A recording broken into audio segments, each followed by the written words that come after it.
Muy buenos días a todos, buenos días. Es un privilegio poder exponer la palabra aquí en Salou, en mi iglesia local. Y hoy vamos a hablar sobre la genealogía de Jesucristo, la genealogía del Rey.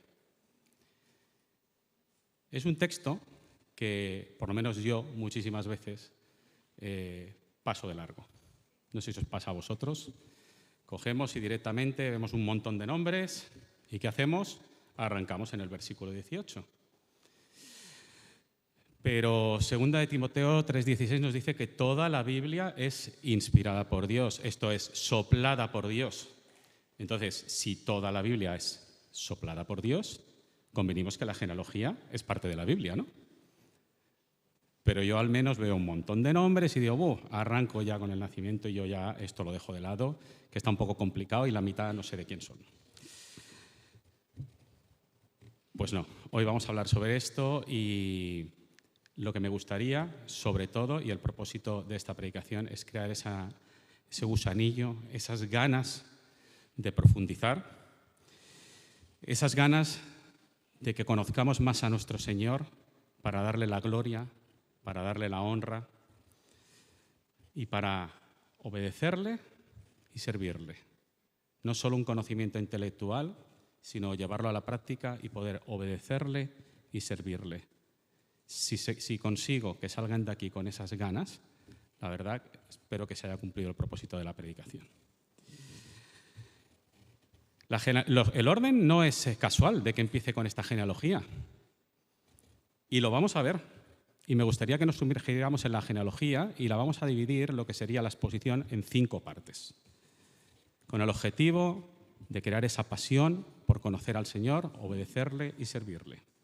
Una primera parte introductoria en la que vamos a ver algunas características, aunque no se sepa mucho de Mateo, sobre Mateo, que son relevantes para entender luego lo que vamos a ver, qué características personales tenía Mateo. La segunda parte, ya entrando en el texto, vamos a ver que nos dice que Jesús es el Mesías. ¿Qué quiere decir con esto? ¿Qué quiere decir con que Jesús es el Mesías? En la tercera parte nos dice que es hijo de David. ¿Qué quiere decir con que es hijo de David? Y en la cuarta parte nos dice que es hijo de Abraham. ¿Por qué nos dice que es hijo de Abraham? ¿Por qué? En una quinta parte, ya yendo hacia el final, veremos que aparecen 4 mujeres. 4 mujeres en la genealogía de Mateo. De hecho, en el versículo 16 aparece una quinta, que es María. Pero en el fragmento que vamos a ver hoy, del cual ya les digo que no vamos a verlo todo, vamos a ver unas pinceladas, aparecen 4 mujeres en los 6 primeros versículos. ¿Por qué aparecen estas 4 mujeres? Y finalizaremos con una reflexión y unas aplicaciones, porque si no trasladamos el conocimiento a la vida, del día a día, a la vida diaria, creo que no logramos nada. Nos tiene que impactar en nuestro diario vivir. Por cierto, les animo a que al salir, porque vamos a ver la genealogía de Mateo, comentemos, o si alguien me quiere comentar, cuántas mujeres aparecen en la genealogía de Lucas. Vamos adelante. Es importante saber algo de Mateo para entender por qué hace esta genealogía y qué características suyas personales se van a ver reflejadas también en la genealogía. Y a partir de ahora les pido a los que tengan, por favor, Biblia, bien sea en papel, en app, que por favor la saquen, porque tenemos que crear un espacio en el cual estemos hablando con la Biblia en el centro, ¿vale? Y que vean de dónde va saliendo todo lo que vamos a ver. Yo, de todas formas, por si alguien no la tiene, iré leyendo algunos versículos. Pues Mateo era un apóstol, creo que esto es lo más evidente, ¿no? Era un apóstol y aparece en todas las listas que se dan de los apóstoles. Les voy a decir dónde salen las listas de los apóstoles. En Mateo 10, 2, 4, Marcos 3, 14, 19, Lucas 6, 13 y 16 y Hechos 1, 13. Eso lo sabemos todos, ¿no? Que Mateo era un apóstol. Pero Mateo también era un publicano, un recaudador de tributos, de impuestos. En Mateo 9:9 vemos este aspecto. Lo voy a leer. Pasando Jesús de allí, vio a un hombre llamado Mateo, que estaba sentado al banco de los tributos públicos. Quédense con esto de públicos. Y le dijo, sígueme. y se levantó y le siguió. Esta era una profesión muy odiada por los judíos. No solo tributaban para el Imperio Romano, sino que además ellos se sacaban, así como el que no quiere la cosa, un extra para ellos. Con lo cual, como puedes entender, no le hacía mucha gracia a los judíos los publicanos. No le hacían mucha gracia. Y eran vistos como horrendos pecadores públicos. ¿Por qué? Porque estaban visibles. Estaban visibles. Mateo es un apóstol, Mateo es un publicano, un recaudador de impuestos, de tributos, y Mateo es un pecador rodeado de pecadores. Es un pecador rodeado de pecadores. Acompáñeme a Mateo 9, 10, 11. Mateo 9, 10, 11 nos dice: y aconteció que estando él sentado a la mesa en la casa, he aquí que muchos publicanos y pecadores que habían venido se sentaron juntamente a la mesa con Jesús y sus discípulos. Cuando vieron esto, los fariseos dijeron a los discípulos: ¿por qué come vuestro maestro con los publicanos y pecadores? No solo es que Mateo era un pecador, sino que estaba rodeado de pecadores. Esa era la imagen de Mateo. Esa era la imagen de Mateo. Y es importante recordar, lo retomaremos al final, este pecado evidente. Pecado evidente y público. Ahora una reflexión. ¿Se imaginan cómo tuvo que ser de impactante el llamado de Jesús en Mateo? Sentado en su banco de los tributos públicos, todo el mundo viéndole, una trayectoria de buen pecador, de recaudador. Y le dice que vaya, ¿qué hace? Se levanta y va. ¿Cómo tuvo que ser eso? ¿Cómo de impactante tuvo que ser para que él se levantara en medio de toda la gente y fuera el recaudador de impuestos? Piénsenlo por un momento, cómo es el llamado del Señor. Por tanto, para luego después en la genealogía, publicano, pecador y rodeado de pecadores. Algunas características importantes para la genealogía que vamos a ver es que habían pasado 400 años desde el profeta Malaquías y Mateo va a ser un puente entre el Antiguo Testamento y el Nuevo Testamento. Va a anunciar la llegada del Mesías, del Salvador, y nos va a unir los dos testamentos. Mateo nos va a decir que Jesús es el Rey, por eso he llamado a la predicación la genealogía del Rey, que es el Rey. Y que es el Mesías esperado, el Salvador que llevaban esperando tanto tiempo. Para ello va a expresarse con algunas fórmulas o expresiones determinadas que recalcan que lo que él dice ya fue dicho y se cumple en Jesucristo.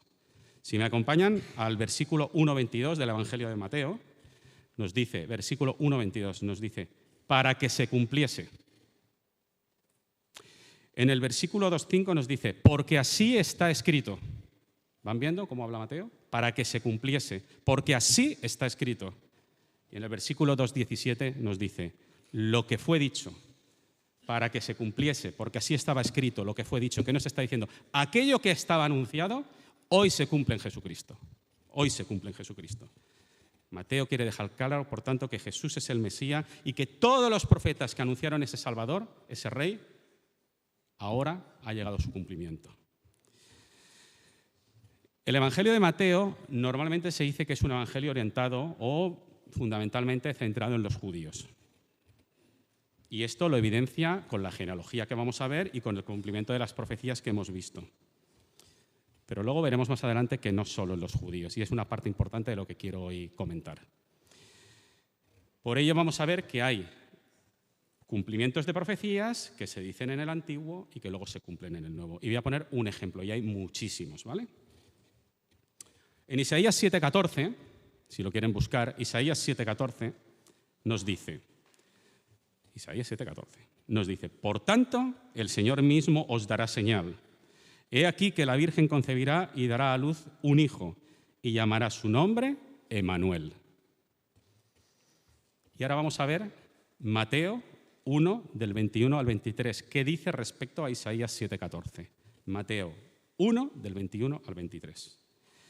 Dice Mateo, y dará a luz un hijo, y llamará su nombre Jesús, porque él, al tanto, él salvará a su pueblo de sus pecados. Y todo esto aconteció para que se cumpliese, ¿se acuerdan lo que les he dicho? Para que se cumpliese lo dicho por el Señor por medio del profeta cuando dijo, He aquí, una virgen concebirá y dará a luz un hijo, y llamará su nombre Emanuel, que traducido es Dios con nosotros. Ahí queda recogido en Mateo el texto de Isaías. Está diciendo, esto hoy se cumple. Esto hoy se cumple.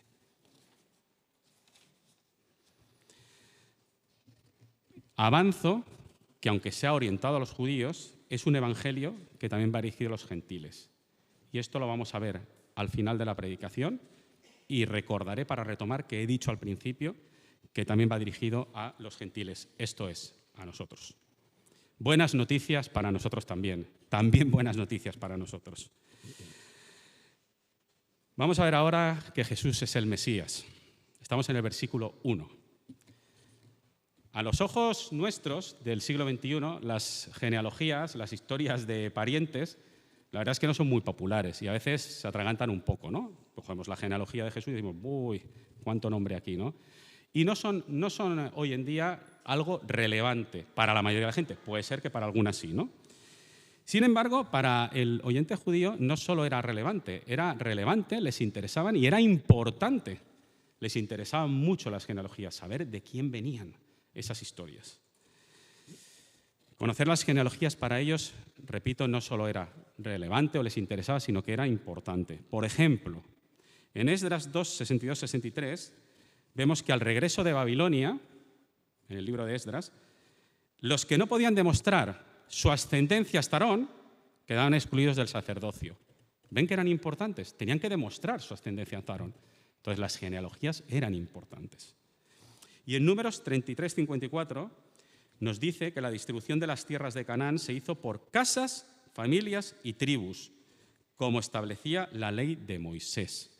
Por tanto, para los judíos, esto que ahora nos parece tedioso, para ellos era relevante, les interesaba y era importante. Mateo nos va a decir que Jesús es el Rey esperado y nuestro Salvador. Y la sucesión real estaba vinculada ¿a qué casa? A la casa de Judá. Vamos a ir, lo van buscando, Primera de Samuel 17:12. Primera de Samuel 17:12. La sucesión estaba vinculada a la casa de Judá. Si cogen un momento, ya se lo digo yo, vayan a Primera de Samuel 17:12. Pero antes les voy a decir una cosa. En el versículo 2 nos dice Jacob a Judá y a sus hermanos. ¿Jacob tenía más hijos aparte de Judá? ¿Y por qué solo dice a Judá y sus hermanos?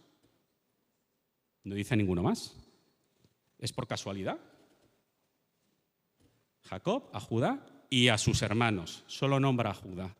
Porque como vamos a ver ahora, la sucesión real estaba vinculada a la casa de Judá. Por eso Mateo quiere dejar muy claro que en la genealogía de Jesucristo, ¿qué casa aparece? La de Judá. La de Judá, que es lo que él quiere vincular. Primera de Samuel 17:12 nos dice lo siguiente. Y David era hijo de aquel hombre efrateo de Belén de Judá, cuyo nombre era Isaí, el cual tenía 8 hijos. Y en el tiempo de Saúl este hombre era viejo y de gran edad entre los hombres. Vemos que va a vincular a la casa de Judá porque es la casa que va a llevar la sucesión real. Si se fijan, hay un libro que inicia el Antiguo Testamento y un libro que inicia el Nuevo Testamento. El Antiguo Testamento, ¿qué libro lo inicia? El libro de Génesis. ¿Sí? Y en el libro de Génesis, ¿qué encontramos? La creación del mundo, ¿no? Encontramos la creación del mundo. ¿Y qué nos encontramos en Mateo? En Mateo nos encontramos y comienza con la genealogía del creador del mundo. El Antiguo Testamento comienza con la creación del mundo y el Nuevo con el creador del mundo. Jesús es el Mesías. Me pasó en este trabajo actual no, pero en el anterior, que un día hice el ejercicio de preguntar que qué pensaban que era Jesucristo. No que quién era la persona, porque todo el mundo que tenga una noción cultural conoce a Jesús, pero ese nombre de Jesucristo, ¿qué era? Y la respuesta fue interesante yo diría que casi la mayoría de la gente. Dijeron que era un nombre compuesto, como José Luis o José Pedro, no sé, un nombre compuesto. Y yo les dije que no. Jesús, al llamar el Mesías, estamos hablando de un título, es el ungido, el Salvador. Y eso es lo que tenemos que saber, que Jesús es el ungido, el Salvador. Es un título. Juan 1,40 nos dice: Andrés, hermano de Simón Pedro, era uno de los dos que había oído a Juan y había seguido a Jesús. Este halló primero a su hermano Simón y le dijo: hemos hallado, ¿a quién? Al Mesías, que traducido es el Cristo. Lo que hemos visto aquí, hasta aquí, para resumir, el Evangelio de Mateo, vemos que quiere presentarnos a un rey y nos dice que Jesús es el ungido, el Salvador esperado, el Mesías. Vamos a pasar ahora a por qué nos dice que es hijo de David. ¿Por qué nos dice que es hijo de David? Si ven el versículo 1, libro de la genealogía de Jesucristo, hijo de David. Qué curioso, ¿no? Hijo de David. Mateo explicita la vinculación con David. ¿Por qué? Porque Jesús cumple todas las promesas divinas dadas a David. Quiere vincular mucho a David con Jesús. Piensen en una cosa: David es el ejemplo para los judíos de rey. Si los judíos tenían en mente un rey ejemplo, ese era el rey David. Y Mateo quiere juntar, que estén bien juntitos, la idea de Jesús, y si es como rey, lo vincula a David, a la casa de David. Vamos a leer el pacto davídico en 2 de Samuel 7, 12 y 16. Por favor, acompáñame, que es muy importante. 2 de Samuel 7, 12 y 16. Porque de aquí vamos a ver cuáles son esas promesas que se van a cumplir en Jesús. Asimismo, el Señor te hace saber que Él te hará casa. Y cuando tus días sean cumplidos y duermas con tus padres, yo levantaré después de ti a uno de tu linaje, el cual procederá de tus entrañas, y afirmaré su reino. Él edificará casa en mi nombre, y yo afirmaré para siempre, el trono de su reino. Y yo le seré padre, y él me será a mí hijo. Y si él hiciere mal, yo le castigaré con vara de hombres y con azotes de hijos de hombres. Pero mi misericordia no se apartará de él como la aparté de Saúl, el cual quité delante de ti. Y será, muy importante este final, será afirmada tu casa y tu reino para siempre delante de su rostro, y su trono será estable eternamente. Aparece David en primer lugar porque el propósito de Mateo es presentarnos a Jesús como rey, con un reino eterno, estable, permanente, que no caerá. Lo vuelvo a repetir: Jesús, rey con un reino estable y permanente, eterno. Eso es lo que nos está diciendo Mateo. ¿Qué seguridad nos debe producir saber que tenemos un rey, un Señor bueno, misericordioso, con un reino estable, que es permanente, que es eterno? Eso nos tiene que dar una sensación de seguridad en medio de cualquier zozobra, de que el Señor está en medio de toda situación, tomando control, y que Él ve mucho más allá de lo que nosotros podemos ver. Nosotros podemos tener un velo delante y solo ver oscuridad, pero Él está viendo detrás. Y Él puede, como veremos ahora, Él puede intervenir en nuestras vidas y puede cambiar una situación en un plis. Y tenemos que creerlo, porque sí lo ha hecho en muchos de nosotros, y así lo puede hacer en cada uno de nosotros. Él tiene el poder y tiene el reino, y puede hacerlo. Fíjense en un detalle, en la genealogía, si es tanto el ejemplo, el poner David primero como ejemplo de rey. En la genealogía, del 1 al 17, salen diversos reyes, otros reyes: Salomón, Uzías, Acaz, Ezequías, Jeconías. Pero solo a uno le llama rey en la genealogía Mateo: a David. Y los otros también eran reyes, pero solo a uno, repito, le llama rey, porque para Mateo y para los judíos David era el ejemplo de rey. Y por eso al resto se les llama por su nombre, pero no se dice rey Salomón, rey Uzías, no se dice. ¿Por qué nos dice que es hijo de Abraham? Después de David dice hijo de Abraham. En el versículo 1 seguimos. Hay dos motivos por los que hay esta segunda vinculación con Abraham. El primer motivo es que en el Antiguo Testamento se nos dice que el Mesías descendería de él. Vamos un momento a Génesis otra vez. Vamos a Génesis 22, 18. Y vamos a ver qué nos va a decir Pablo luego en Gálatas, que nos va a contar muchas veces desde el Nuevo Testamento, nos va a matizar, nos va a comentar, nos va a complementar el Antiguo Testamento. En Génesis 22, 18, esto es lo importante de lo que estamos viendo hoy, lo que estamos hablando de la palabra. Génesis 22, 18 nos dice: en tu simiente serán benditas todas las naciones de la tierra, por cuanto obedeciste mi voz. Y fíjense que dice en tu simiente, en singular. No dice simientes, en plural, en tu simiente. Pablo retoma este texto de Génesis y nos lo explica. Si vamos a Gálatas 3:16, nos dice, Gálatas 3:16, nos va a comentar este texto de Génesis. Ahora bien, dice Pablo, a Abraham fueron hechas todas las promesas y a su simiente. ¿Se acuerdan? Simiente en singular, no en plural, a su simiente. No dice, ya lo explica Pablo, y a las simientes, como si hablase de muchos, sino como de uno, y a tu simiente, la cual es Cristo. ¿Cuál es la simiente de Abraham? Cristo, y es una sola, una simiente. Por lo tanto, esto nos va a repercutir a nosotros los gentiles, no solo a los judíos, porque el mismo Pablo añade en Gálatas 3:29, y ahí vemos que el abanico se abre no solo a judíos, sino también a gentiles. Ya nos ha recalcado que solo hay una simiente de Abraham, en el cual serán benditas las naciones. La simiente es Cristo. Y en Gálatas 3:29 nos dice, y si vosotros, hermanos, y si vosotros sois de Cristo, somos de Cristo, y si vosotros sois de Cristo, ciertamente linaje de Abraham sois y herederos conforme a la promesa. Gloria a Dios. Él mismo nos lo dice. Si vosotros sois de Cristo, somos de Cristo, ciertamente linaje de Abraham sois y herederos según la promesa. Gloria a Dios. Hay una segunda idea importante a recalcar respecto a Abraham. Si se fijan, estamos en la genealogía, volvemos a abrir otra vez el capítulo 1. Primer nacimiento, en el versículo 2 nos dice, Abraham engendró ¿a quién?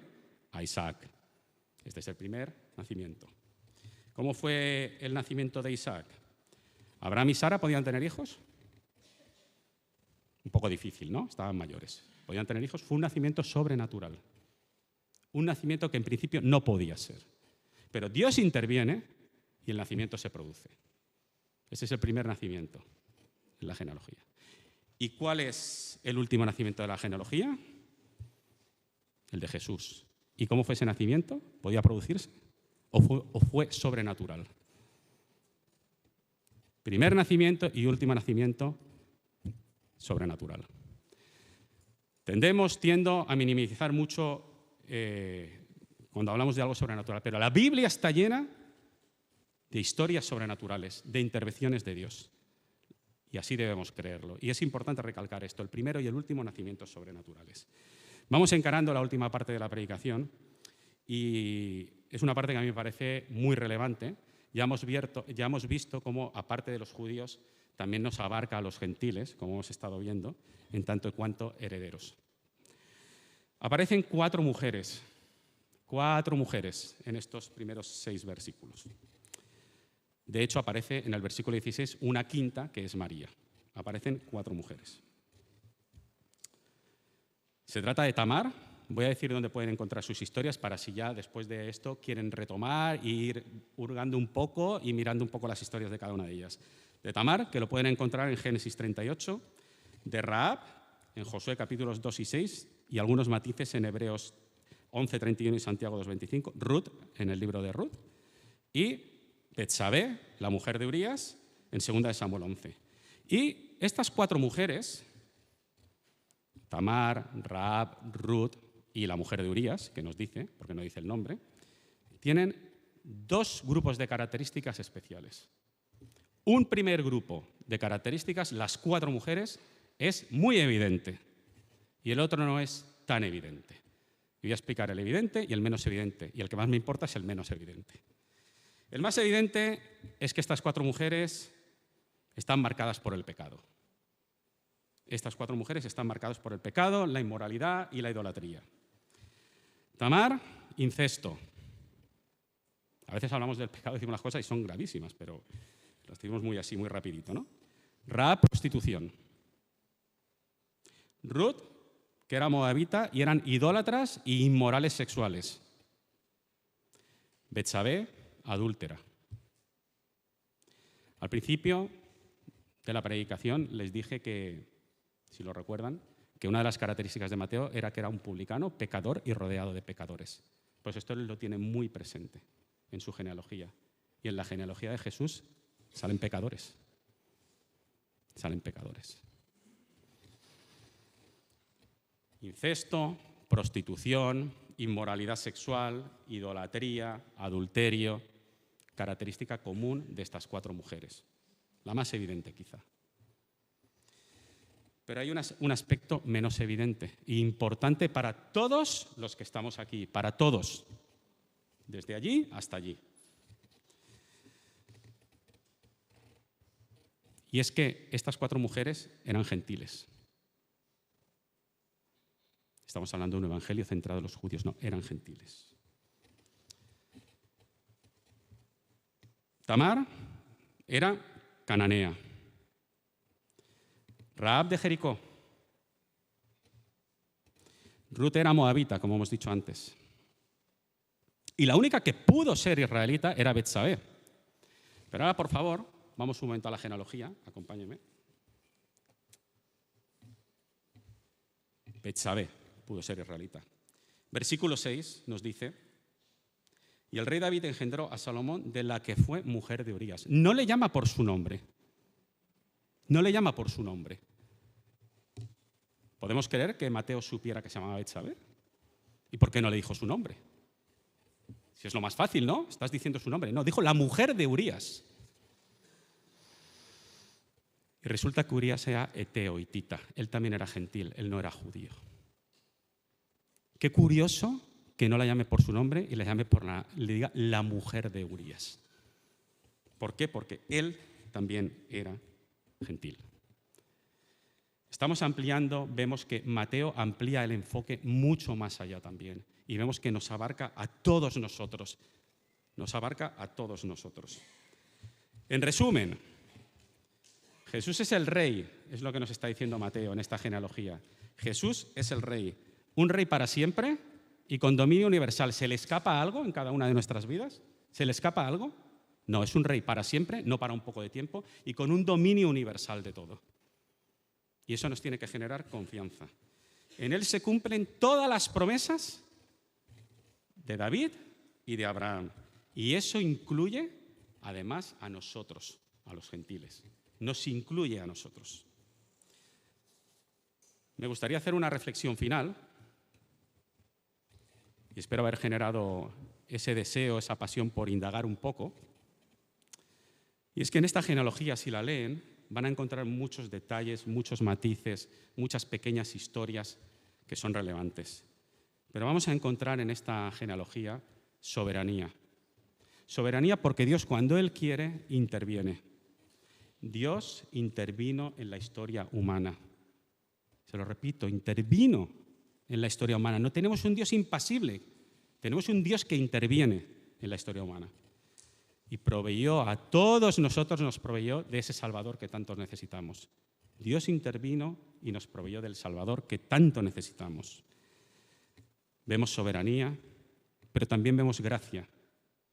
La gracia de Dios que hace posible la salvación del hombre, dándonos algo que no merecemos.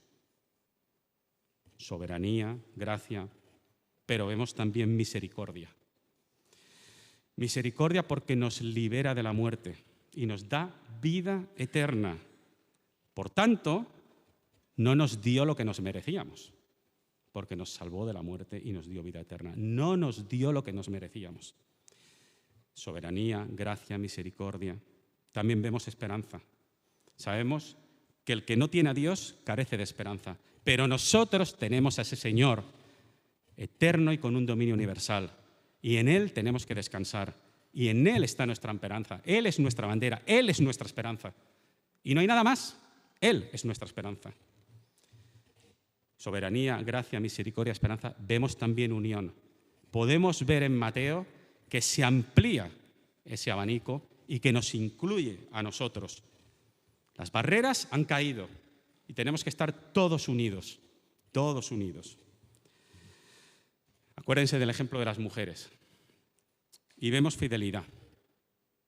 Fidelidad de Jesús, que ejemplifica ya desde el principio, desde Génesis 3:15, esa fidelidad para nuestra salvación.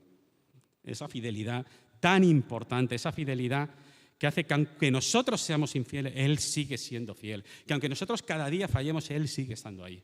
¿Cómo agradecerle esto al Señor? ¿Cómo agradecérselo? Dios es fiel. Y ante esta verdad explicada, ¿qué haremos? Vamos otra vez al plano de aplicación. ¿Se acuerdan de los líderes religiosos? Los rechazaron. Nosotros no. Las multitudes iban cuando les convenía. ¿O qué haremos? ¿Lo seguiremos como discípulos? Yo creo que la 3 es la buena, ¿no? Es la que nosotros todos deseamos y anhelamos hacer. La opción 3, seguirlos como discípulos. Soberanía, gracia, misericordia, esperanza, unión y fidelidad. Y todo esto podemos ir desentrañándolo en un texto que normalmente yo por lo menos me lo salto. Me lo salto. Unas aplicaciones. Si aprendemos cosas de la Biblia y es mera intelectualidad, estamos mal. La Biblia es transformadora, es la palabra de Dios y debe aplicarse, debemos intentar aplicarla en nuestra vida. Primera aplicación para nuestra vida y para mí la más importante. Debemos dar gracias a Dios. Debemos dar gracias a Dios por todo. Y en primer lugar, por quién es Él. Todo lo que hizo. ¿Quién es Él? Porque Él es el digno, el único digno es Él. Debemos dar gracias a Dios por quién es, secundariamente por lo que ha hecho en nuestras vidas. Entre otras cosas, darnos la salvación. Pero primero, por quién es Él. Valoremos quién es Él. Después, lo que ha hecho en nuestras vidas. Debemos dar gracias a Dios. Debemos orar a Dios para que nos dé fuerza para seguirlo. Somos personas. Tenemos momentos de debilidad. Tenemos momentos en que decaemos. Tenemos momentos en que no vemos más allá de ese muro negro que está hoy delante nuestro. Pero tenemos un Rey, un Salvador, un Dios que lo puede todo, que es omnipotente. Y Él nos puede dar esas fuerzas cuando las nuestras decaen. Nadie más. Él pondrá personas alrededor para que nos animen. Pero Él es el que puede darnos esas fuerzas en momentos de debilidad. Y la tercera aplicación es que debemos estudiar, leer, compartir la Biblia de forma sistemática y en profundidad. Porque Él, su revelación especial para nosotros es esta. Es esta. Por eso mi insistencia en seguir los versículos, para ver de dónde sale lo que estamos hablando. Aquí es donde Él se ha revelado especialmente para su iglesia. Debemos estudiarla y con pasión, con ganas, con denuedo, con esfuerzo, pasar estas enseñanzas, como ha hecho la Iglesia desde el principio hasta ahora, pasar esas enseñanzas de nosotros a la siguiente generación. Insisto, de nosotros a la siguiente generación. No se puede quedar en nosotros. No se puede quedar en nosotros. Tenemos que pasarla. Así que con pasión y para la gloria de Dios debemos aprender, explicar. Aprender, explicar. Y, en la medida de lo posible, orar para aplicar. Bueno, ha habido buenas noticias para los judíos. Tenemos un Rey, tenemos un Salvador que lo puede todo, y también para nosotros, todos los que estamos aquí, todos los que estamos aquí. Pues ahora os digo, hermanos, ¿qué tal si compartimos esas buenas noticias con el resto de las personas? ¿Qué tal si las compartimos? ¿Sí? Pues que tengan un feliz domingo. Dios les bendiga.